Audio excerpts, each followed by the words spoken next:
유럽 전역이 스페인 독감 때문에 골머리를 앓았잖아요.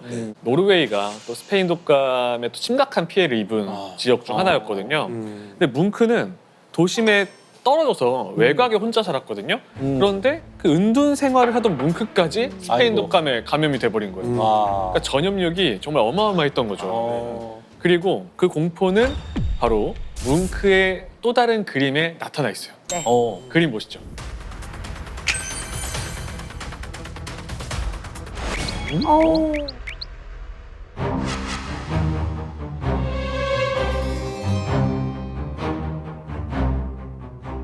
자, 그림만 보면 모르겠죠. 네. 제목에 나와 있어요. 제목. 자, 제목이 뭐냐? 스페인 독감에 걸린 자화상입니다. 제목이. 네. 세상에. 이야. 본인이라는 거예요, 지금 이게? 그죠, 본인이죠. 거울 보고 나이가 그랬나 보다. 들었을 때 걸렸어요. 그리고 이곳에 주목해 보시면 스페인 독감 더 확 와닿을 겁니다.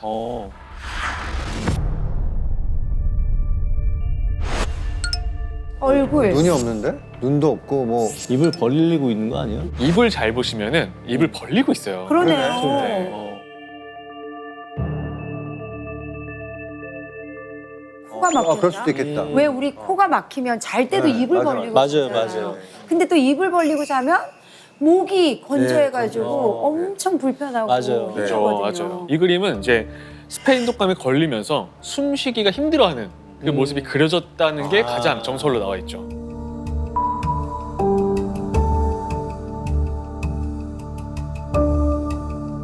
저 스페인 독감이 유럽뿐만이 아니고 벌써 그때 우리나라까지 옵니다.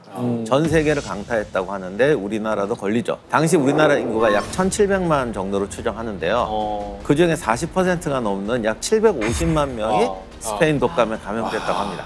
야. 그중에서 14만 명이 사망했다고 하고요.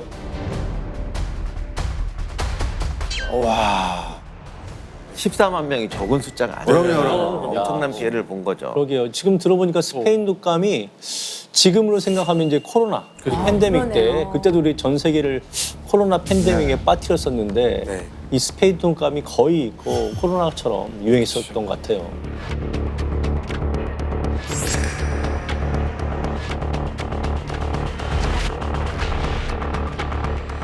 (1919년에) 김구 선생님은 3.1운동을 마치고 대한민국 임시정부가 있는 중국 상해로 건너갑니다. 근데 거긴 더 했을 거 아니에요. 아마 이때 스페인 독감에 걸리셨던 것 같아요. 네. 그래서 백범일지의 기록을 남겨놓으셨는데 이명주 씨께서 한번 읽어주시죠. 네. 병원이란 곳에 온 곳은 혹을 때려 재중원에 1개월, 상해에 온 후 서바나 감기로 20일 동안 치료한 것뿐이다. 야. 김구 선생 입장에서는 그냥 거의 일생의 유일한 입원인 거죠. 야, 우리가 김구 선생님께서 스페인 독감에 걸렸다는 이야기는 진짜 처음 듣는. 네. 아니 그리고 우리가 보통 감기로 뭐 2, 3일 병원 간다, 3, 4일 이렇게 한다.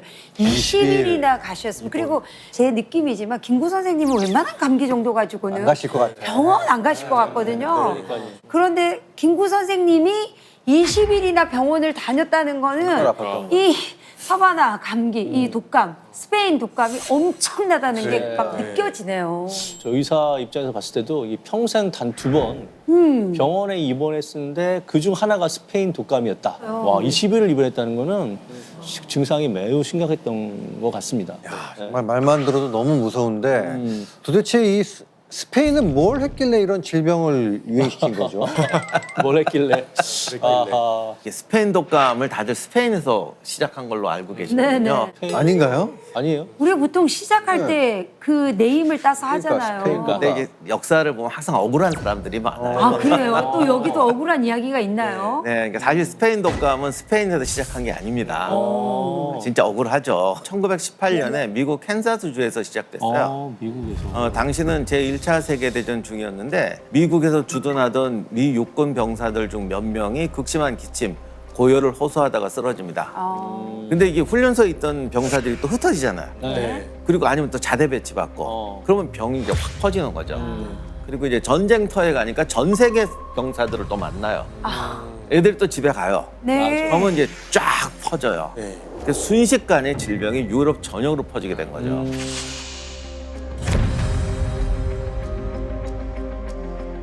그러면 이걸 미국 독감이라고 해야 되는 거 아닌가요? 왜? 아니면 캔사스 독감 뭐 이렇게. 그러니까 당시가 이제 1차 세계대전 중이었잖아요. 전 세계 주요 국가들은 다 전쟁터였어요. 네. 근데 이 무시무시한 독감에 대해서 예의가 퍼지면 군의 사기가 떨어지잖아요. 아, 그렇지, 그렇지, 그렇지. 그래서 군대에서 병나는 건 다 쉬쉬했어요.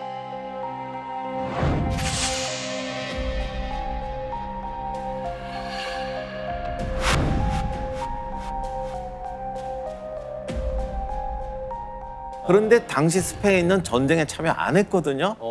근데 이제 사람들은 교류를 하니까 스페인에서 이거 이상하게 병 생겼는데 집단으로 발병했는데 이런 기사를 낸 거예요. 기사를. 그러니까 그때부터 할 수 없이 이제 독감 기사가 나왔는데 스페인에서 먼저 했으니까 스페인 독감이라는 이름을 붙인 거죠.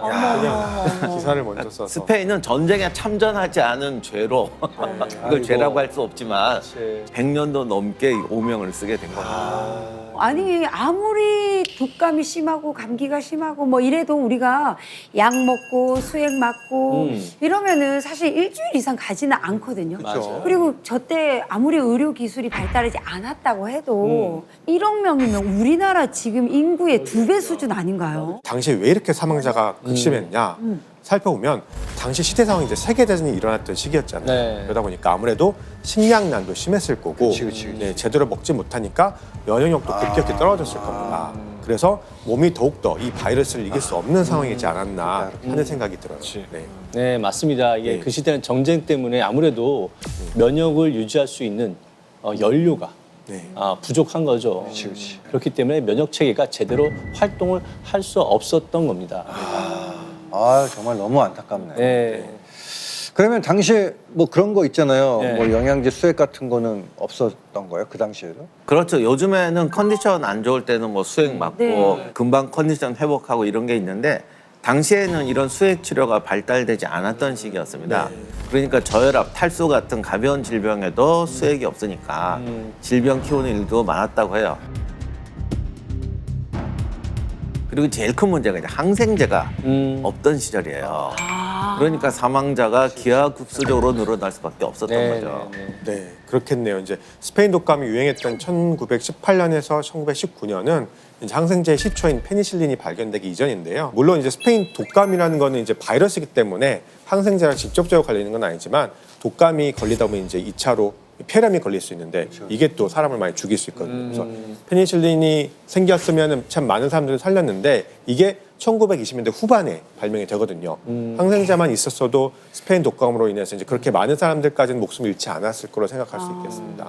네. 맞아요. 그래서 당시에 스페인 독감 사망자들을 부검해 보면요, 네. 폐부종이 많이 발견된다 그래요.